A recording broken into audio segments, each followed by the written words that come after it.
সহিংসতার জবাব গানে গানে দিলেন সংস্কৃতি কর্মী ও সাধারণ মানুষ।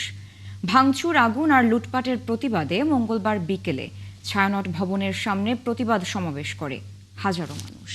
সমাবেশে আসা মানুষদের দাবি নির্বিঘ্ন করতে হবে সংস্কৃতি চর্চা, আর যে হামলা হয়েছে তা জাতিসত্তার উপর আঘাত বলেও মনে করেন তারা। আরো জানাচ্ছেন পার্থ সঞ্জয়। হামলা, আগুন ও ভাঙচুরের প্রতিবাদে ছায়ানটের এই সমাবেশ। এখানে সহিংসতার জবাব গানে গানে। মানুষের এই সমাবেশ জাতিসত্তার উপর আঘাতের প্রতিবাদ। যারা বাঙালি সংস্কৃতি চর্চা থামিয়ে দিতে চায়, তবলা কিংবা হারমোনিয়াম ভেঙে, এই প্রতিবাদ তাদেরই বিরুদ্ধে। নানা পেশার মানুষের সম্মিলিত এই প্রতিবাদ জানিয়ে দেয়, টুটি চেপে ধরে সত্তাকে থামিয়ে দেয়া যায় না। আমাদের এখন নিজেদেরই প্রশ্ন করা উচিত যে আমরা কেন ভাঙছি, কি কারণে ভাঙছি। আমরা চিনতে চাইছি আমার দেশটাকে, দেশের মানুষকে চিনতে চাইছি। প্রত্যেকেই জানি কার ক্ষোভ হতে পারে, কারা এটা করেছে। হ্যাঁ, যারা বাংলাদেশ চায়নি, যারা বাংলাদেশ চায় না। খারাপ যে লাগে, কষ্ট যে হয়, সেটাই জানাতে আসছি। দেয়ালে তো পিঠ থেকে গেছে, এখন হচ্ছে প্রতিরোধের সময়। গানে গানে আমাদের প্রতিবাদ। আমরা কোনো স্লোগান দিই না, আমরা গান গাই। গানের ভেতর দিয়ে আমরা আমাদের সমস্ত কথা ব্যক্ত করব। আজ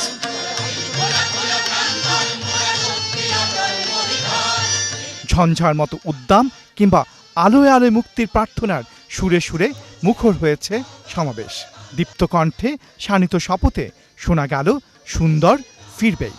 এই তবলা, বায়া, এই হারমোনিয়াম ভেঙেছে, হাজারো হাজারো লক্ষ লক্ষ আবার হারমোনিয়াম চলে আসবে, গান হবে। ছায়ানট কিন্তু তার লক্ষ্যে স্থিরভাবেই কিন্তু এগোচ্ছে, যে কোনো ধরনের আঘাত আসুক না কেন।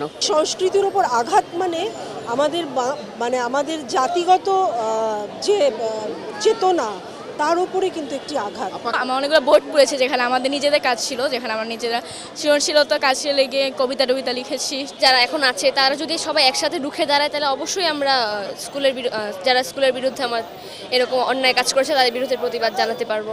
বাংলাদেশে এই ধরনের ঘটনা ভবিষ্যতে যেন আর না হয়, সেটার জন্য আমরা সরকারকে দাবি জানাইতে চাই। ছায়ানট সহ, উদীচী সহ যত সাংস্কৃতিক সংগঠন আছে, আমরা আমাদের কর্মকাণ্ড ঠিক মতন চালিয়ে যেতে পারবো। গান শেষে ছায়ানট সভাপতি ডাক্তার সারোর আলী আহ্বান জানান, নিরাপত্তাহীনতার অবসান ঘটিয়ে সংস্কৃতির যাত্রা যেন নির্বিঘ্ন করা হয়। জাতিসত্তা ও সংস্কৃতি সুরক্ষায় সমাজকে সক্রিয় করে তুলবে। নিরাপত্তাহীনতার অবসান ঘটুক, বাঙালি সংস্কৃতির যাত্রা পথ নির্বিঘ্ন হয়। বলা হয়, আঘাত যত আসবে প্রতিবাদ শতগুণ হবে। পার্থ সঞ্জয়, ৭১, ঢাকা।